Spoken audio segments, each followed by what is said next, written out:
Il y a bien plus d'un char, d'un soldat ou d'un avion en ce 11 septembre 1973 pour détruire le palais de la Moneda. Dans quelques minutes, le locataire des lieux, Salvatore Allende, va mourir. Le général Pinochet s'empare du pouvoir et impose une dictature qui, d'entrée, se donne les moyens de perdurer. Pinochet dissout le Parlement, suspend les partis politiques, proscrit le communisme, se proclame chef suprême de la nation. Plus tard viendra l'état de siège et malheur aux opposants. Ici on arrête, là on tire sur des civils sans vraiment se cacher. Devenu président de la République, Pinochet prendra pour habitude de regrouper les suspects dans le stade de Santiago, dernière étape avant l'assassinat ou la disparition. Combien de victimes? 3, 4 000? Suffisamment en tout cas pour que des mères, des pères, des enfants brandissent le portrait d'un proche et interrogent « Où est-il » Mais la dictature est forte, efficace à noyer la contestation. En fait, Pinochet ne quittera le pouvoir que parce qu'il l'aura bien voulu. Il procède par étapes. En 89, il n'est plus président de la République, mais il reste commandant en chef de l'armée de terre. Cela durera 9 ans, avant que le 10 mars dernier, il finisse par se contenter d'un titre de sénateur à vie. Le voilà qui signe sa lettre de transfert de pouvoir au général Izurrieta. C'est donc en simple sénateur à vie que le 16 octobre dernier, Pinochet débarque à Londres pour se faire opérer d'une hernie discale. Mais à Madrid, un juge espagnol, Baltasar Garzón, saisi de multiples plaintes, demande l'arrestation et l'extradition de Pinochet, soupçonné de génocide, torture et terrorisme. Protestation du gouvernement chilien, protestation de Pinochet qui argue de son immunité diplomatique, mais déjà, des exilés chiliens se manifestent en Suisse, en France, en Suède, au Danemark, en Belgique, en Allemagne. De partout affluent les demandes d'extradition. Dans un premier temps, la Haute Cour de justice de Londres annule le mandat d'arrêt contre Pinochet. Elle autorise même sa libération sous caution. Les Espagnols font appel et c'est à la Chambre des Lords, la plus haute instance judiciaire britannique, qu'il revient de se prononcer. Aujourd'hui, 25 novembre, elle juge non valide l'immunité diplomatique dont se prévaut Pinochet. Conséquence, elle ouvre la voie à l'extradition vers l'Espagne du dictateur.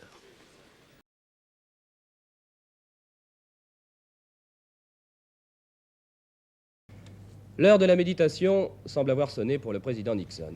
À la surprise générale, le chef de l'État américain a annulé tous ses rendez-vous du week-end pour se retirer seul dans sa propriété du Maryland. Nul doute que M. Nixon va consacrer ses réflexions à l'affaire Watergate, qui fait grand bruit aux États-Unis. Dernier épisode en date, la démission du directeur par intérim du FBI, qui est soupçonné d'avoir fait brûler des documents compromettants. L'immeuble du Watergate, un ensemble de bureaux et d'appartements dominant le Potomac dans le quartier chic de Washington. Depuis des semaines, cet immeuble est devenu un lieu de visite car ce qui s'y est passé le 17 juin 1972 menace le Parti républicain, l'administration et directement le président Nixon qui a vu sa cote de popularité baisser de 14%. Ce jour-là, des policiers surprennent dans les locaux du Comité national démocrate 5 hommes gantés qui installent des tables d'écoute. Les auteurs de cette opération d'espionnage politique sont James McCord, ancien agent de la CIA et chef des services de sécurité du comité pour la réélection du président, Gordon Liddy, ancien agent du FBI, et Howard Hunt, dont la carrière dans l'espionnage fut bien remplie. Arrêtés et inculpés, leur procès s'ouvre le 10 janvier devant la cour de Washington. Les peines sont très lourdes. 21 ans de prison pour Liddy, 35 ans pour Hunt et autant pour les autres qui ont tous refusé de parler. Mais la sentence est révisable dans les 3 mois si les inculpés se mettent à table.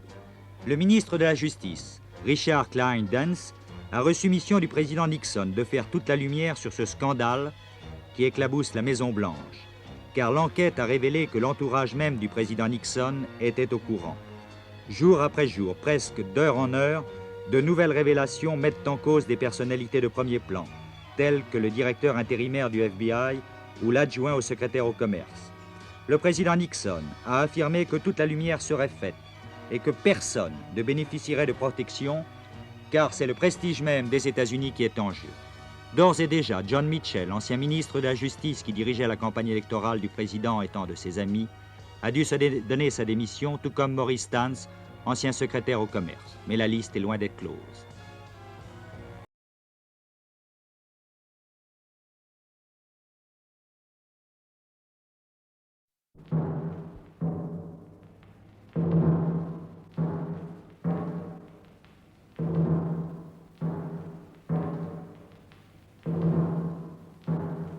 veux être enterré à Orvilliers. Je ne veux ni fleurs, ni couronne, ni monument funéraire, bien sûr. Une simple dalle de pierre de taille avec mon nom et les dates de ma naissance et de ma mort. Une messe sera dite à Paris à Saint-Louis-en-l'Île. Elle sera chantée en grégorien. Signé Georges Pompidou, août 1972. Telles sont les dernières volontés du président de la République, Georges Pompidou, écrites de sa main il y a 1 an et demi. Après s'être rendu quai de Béthune, où repose la dépouille mortelle de M. Pompidou, après avoir réuni à l'hôtel Matignon son gouvernement au conseil de cabinet, et après en avoir informé M. Alain Poher, qui assure l'intérim de la présidence de la République, M. Pierre Messmer a fait publier un communiqué indiquant: respectant la volonté du président Georges Pompidou et à la demande de sa famille, une messe sera célébrée jeudi 4 avril à 11h en l'église Saint-Louis-en-l'Île. La famille, les membres du gouvernement et les collaborateurs proches du président assisteront seuls à cette cérémonie de caractère privé. L'inhumation aura lieu à Orvilliers dans la stricte intimité familiale. Cette journée prendra un caractère de recueillement national auquel le gouvernement invite les Français à s'associer. Deuxièmement, une cérémonie solennelle d'hommage au président Georges Pompidou aura lieu le samedi 6 avril à 11h à la cathédrale Notre-Dame de Paris, en présence des membres du gouvernement, du Parlement, des corps constitués et des délégations étrangères. Cette journée sera une journée de deuil national. Les administrations et les établissements d'enseignement seront fermés. Aucun spectacle ne sera donné. Troisièmement, conformément à l'usage, tous les drapeaux seront mis en berne jusqu'à la fin du mois. Un registre est ouvert au Palais de l'Élysée destiné à recueillir les témoignages des Français et des Françaises. Quatrièmement, le Conseil des ministres se réunira le vendredi 5 avril au Palais de l'Élysée. Ce Conseil des ministres, donc, sera présidé par M. Alain Poher. M. Roger Frey avait réuni vers midi le Conseil constitutionnel. Peu après, il donnait lui-même lecture du communiqué publié par le Conseil constitutionnel.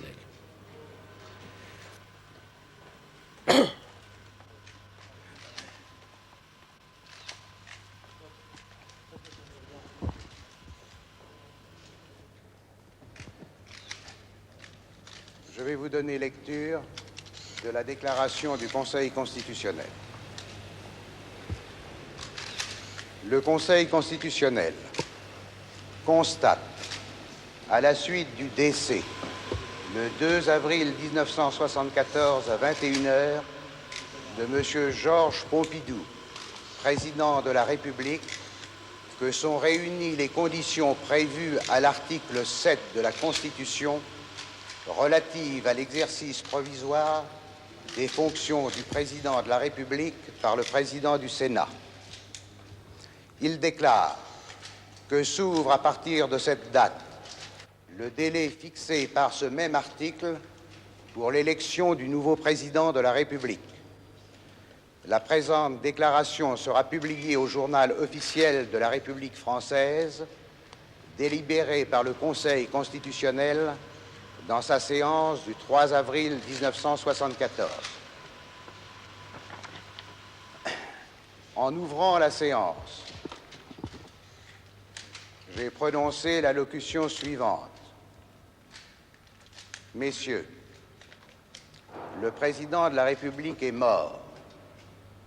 Je ne dirai rien à cette heure des sentiments personnels que j'éprouve, sentiments qui me seraient dictés avant tout par la peine profonde de perdre un ami très cher à qui tant de souvenirs me liaient. Mais le président du Conseil constitutionnel a l'impérieux devoir de rendre au chef de l'État qui vient de disparaître le vibrant hommage qui lui est dû. Sans rien trahir du dernier entretien que j'eus l'honneur d'avoir avec lui, je voudrais dire que sa préoccupation dominante était celle de la France et de son destin. C'est à elle et aux Français qu'allaient toutes ses pensées.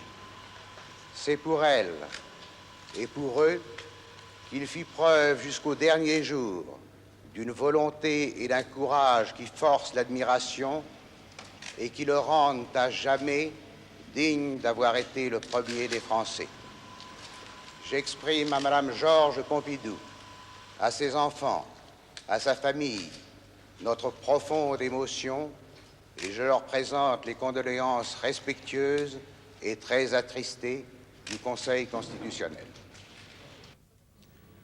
L'émotion dont parlait M. Frey est celle de tous les Français surpris par la nouvelle brutale annoncée hier soir par un bref communiqué signé du professeur Vignalou et annonçant à 22 heures que le président de la République était décédé à 21 heures. On savait M. Pompidou malade. On pressentait la gravité du mal sans savoir quel il était. Mais son courage qui l'a fait rester jusqu'à la dernière minute à la tête du pays pour assumer ses responsabilités, courage salué unanimement en France et à l'étranger, ce courage était tel qu'on ne pouvait imaginer une issue tragique si rapide. Dès que la mort de M. Pompidou fut rendue publique, des centaines de Parisiens se massaient devant le palais de l'Élysée ou au quai de Béthune. Tard dans la nuit, 2 fenêtres allumées au second étage, c'est ici que le président Georges Pompidou est mort, au terme d'une souffrance qu'il avait su cacher avant de sombrer dans le coma hier en fin d'après-midi. Il ne s'était pas écoulé une demi-heure après l'annonce du décès que déjà des centaines de personnes se pressaient quai de Béthune derrière ces barrières installées à la hâte par les policiers, des visages émus et parfois stupéfaits. Pour respecter le deuil de Mme Pompidou et de son fils, le docteur Alain Pompidou, la rue avait été interdite à la circulation. Puis, à l'aube, après la pluie, un silence impressionnant entourait cet appartement qui était encore plus que la maison d'Orvilliers, le vrai refuge de M. et de Mme Pompidou. Ici, seuls, entraient les amis intimes. Le chef de l'État repose maintenant sur son lit de mort près du salon-bibliothèque, tandis que des ouvriers installent à l'entrée du numéro 24 des tentures funéraires.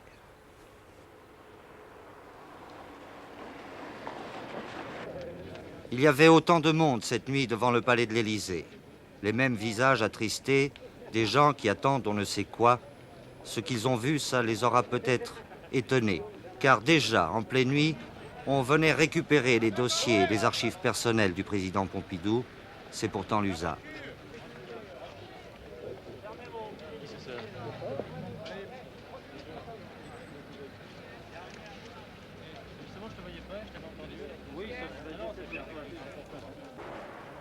Comme c'est l'usage aussi, les plus proches collaborateurs du président Pompidou, qui se sont encore réunis ce matin, proposeront de présenter leur démission.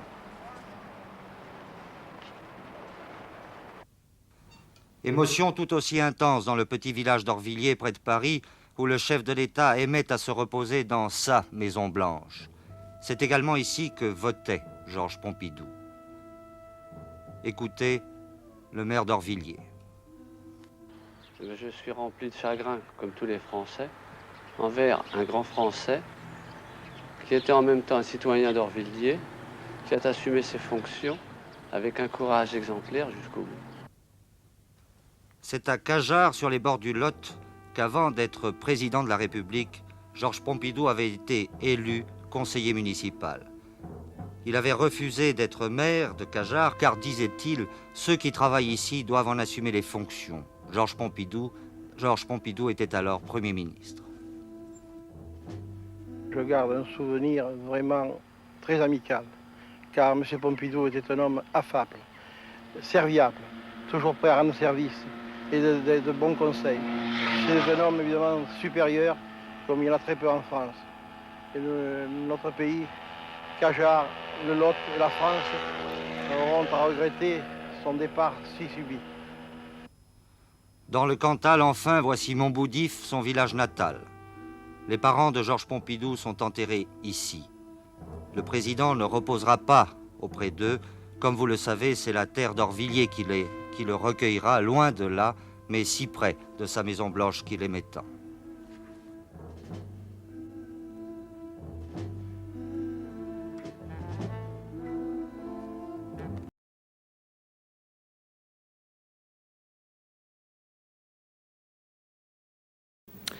Autre séquence choc qui restera, je crois, dans l'œil et la mémoire de tous les téléspectateurs d'Antenne 2, le couronnement fastueux et napoléonien de l'ancien sous-officier de l'armée française.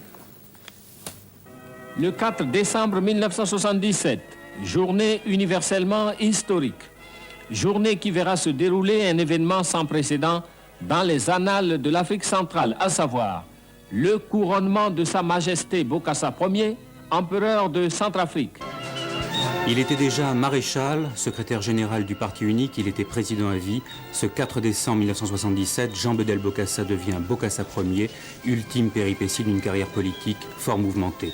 Peut-être même faut-il remonter à son enfance pour comprendre cet homme qui allait faire sourire le monde entier avant d'horrifier l'Afrique. Le futur empereur était devenu orphelin à 6 ans, après que son père ait été bastonné à mort et que sa mère se fût suicidée. Très vite, à l'âge de 18 ans, il choisit la carrière militaire et s'engage dans l'armée française. La Seconde Guerre mondiale, l'Indochine, allaient lui permettre de glaner de nombreuses décorations et d'en sortir en 1962 avec le grade de capitaine. Dans la nuit du 31 décembre 65, il passe à l'action. Il renverse son cousin David Dacko, celui-là même qu'il a renversé hier soir. Dès lors, Jean Bedel Bokassa allait multiplier les contacts avec la France, son pays d'adoption, disait-il, avec le général de Gaulle en particulier, qu'il appelait Papa. Mais c'est aussi à cette époque que sa mégalomanie allait se révéler au grand jour avec une série d'incidents sanglants. Ce sont d'abord les bastonnades de juillet 72. Le maréchal président conduit lui-même un détachement de soldats armés de matraques pour corriger les voleurs détenus dans ces prisons. Bilan, 3 morts et 42 blessés. On cesse alors de sourire. Jean Bedel Bokassa devient peu à peu l'un des dictateurs les plus tyranniques et les plus sanglants du continent africain. Mais il faudra attendre avril dernier pour mesurer l'ampleur de sa cruauté. Parmi ses enfants, qui chantent le nom de leur empereur, il allait y en avoir une centaine d'assassinés pour avoir refusé de porter l'uniforme. Une commission d'enquête composée d'Africains allait confirmer les faits.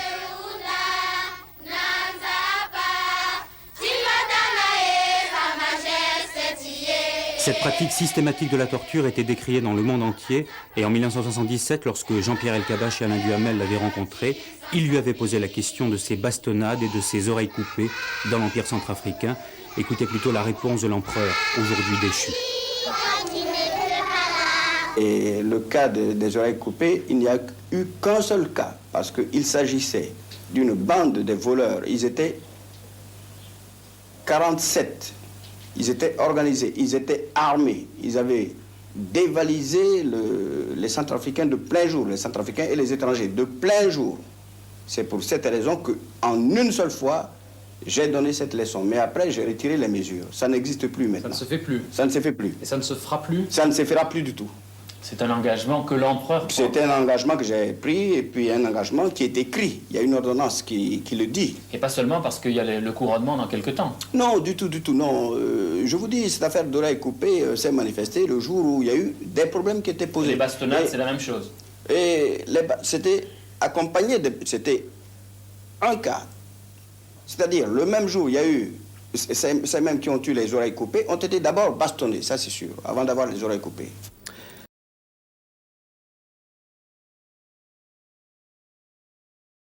Ah vraiment, nous sommes trop gâtés et ça commence à suffire. Nous n'avons pas de pétrole, mais nous avons des pétroliers au large et qui s'échouent sur nos côtes bretonnes pour abîmer ce que nous avons de plus beau et ruiner la saison des pêcheurs. Nous ne sommes pas loin du record du monde de la pollution depuis ce matin, de la pollution marine en tout cas, avec ce pétrolier libérien dont l'armateur est américain et l'équipage italien et qui s'est échoué sur les récifs à 2 km au large de Port-Salle, sur la côte du Finistère, sur la côte nord du Finistère. 15 km de côte seraient déjà pollués. Les fonds marins, les parcs à huîtres, sans parler du site touristique, sont touchés ou gravement menacés par la marée noire qui s'écoule lentement, paraît-il, mais sûrement, de 2 des cuves du pétrolier. Ce pétrolier, c'est l'Amoco Cadiz. C'est le 4e à endommager la Bretagne en 11 ans. Avant lui, il y a eu le Torrey Canyon, l'Olympique Braverie, le Bolène. Il circule en permanence 140 pétroliers de plus de 200 000 tonnes sur toutes les mers. Et la Bretagne en a assez d'être la côte de ces naufrages, de ces gros bâtiments, le dépotoir du pétrole brut. L'Amoco Cadiz a eu une avarie de gouvernail hier matin. C'est imparable sur un tanker de cette taille. Un remorqueur est venu à son secours, mais les filins ont cassé. La tempête a drossé le bâtiment sur les récifs. Depuis, c'est l'état-major de crise contre la pollution, Les gens de la côte sont au désespoir, ils veulent qu'on mette le feu aux pétroliers, mais ça ne détruirait que 20 à 30% du pétrole contenu dans ses flancs. On a mis en place des barrages flottants, on envisage tous les moyens de lutte contre la marée noire, mais les récifs empêchent les bateaux d'intervenir, comme on le voudrait. Le bateau est coupé en deux depuis ce matin. Il va falloir pomper sans doute. L'équipage a été évacué, pas de victimes. Le capitaine italien pleurait, les Bretons aussi pleuraient, encore plus que lui. J'ai appris cet après-midi que si les pétroliers passaient si près des côtes, dans un passage réputé difficile depuis toujours, c'était pour des questions de rentabilité. Les armateurs se refusent à effectuer le détour qui s'imposerait. Il y a des moments où il faut choisir et se montrer ferme, n'est-ce pas? Bref, c'est insupportable, ça dépasse l'entendement. Les images que vous venez de voir ont été prises très tôt ce matin par Alain Darchy à bord d'un hélicoptère de la Marine nationale. Ce sont les toutes premières. Maintenant, le reportage de Robert Werner. C'est une catastrophe 2 fois plus importante que celle du Torrey Canyon, cela tout le monde le sait ici. Le Amoco Cadiz contenait 2 fois plus. 30 000 tonnes se sont déjà déversées dans la mer et elles gagnent ces jolies plages du Nord Finistère. Cet après-midi, tous les habitants de Port-Salle, 2000 habitants, étaient sur le port. Tout le monde regardait cela. Les nappes de pétrole s'avançaient, l'épave de l'Amoco Cadiz est à quelques centaines de mètres seulement des côtes, les vagues sont noires, noires aussi les pensées des pêcheurs et des commerçants de cette station balnéaire. En effet, après le Torrey Canyon, 80 000 tonnes à la mer, et l'Olympique Bravery, des centaines de tonnes à la mer, et le Bolen, 2000 tonnes, c'en est vraiment trop. Mais ces nappes de pétrole n'ont cependant pas le même aspect que le mazout du Torrey Canyon. Elles sont moins visqueuses, et on suppose ici que la cargaison a été préchauffée. C'est possible en effet puisque le pétrolier devait décharger en partie au Havre, et l'opération est plus aisée dans ce cas-là. Les hommes de l'Amoco Cadiz, qui transportaient donc 230 000 tonnes de pétrole en provenance du Moyen-Orient, ont été évacués dans des conditions périlleuses cette nuit, car la mer était très forte. Vous savez que le bateau avait eu une panne, on l'a remorqué, mais le câble a lâché vers 20h30 hier soir, ce qui a fait échouer l'immense Amoco Cadiz par marée haute sur les rochers. Une des citernes a été éventrée, puis la salle des machines s'est ouverte à la mer sous le choc, à 2000 milles de l'île Vierge. Le pétrole liquide s'échappait à partir de ce moment-là. La côte ici est très belle, aux écueils innombrables. Les nappes ne seront pas brûlées, mais pompées. On n'utilisera pas de détergent pour éviter de trop détruire la flore, mais pour les habitants de la région, c'est une très dure épreuve.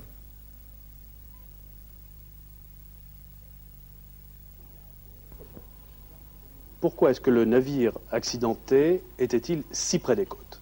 Il faut savoir que pour venir du sud, en particulier quand on est un grand pétrolier, il faut doubler le cap Finistère, Ouessant, les Casquets, passer dans le Pas-de-Calais.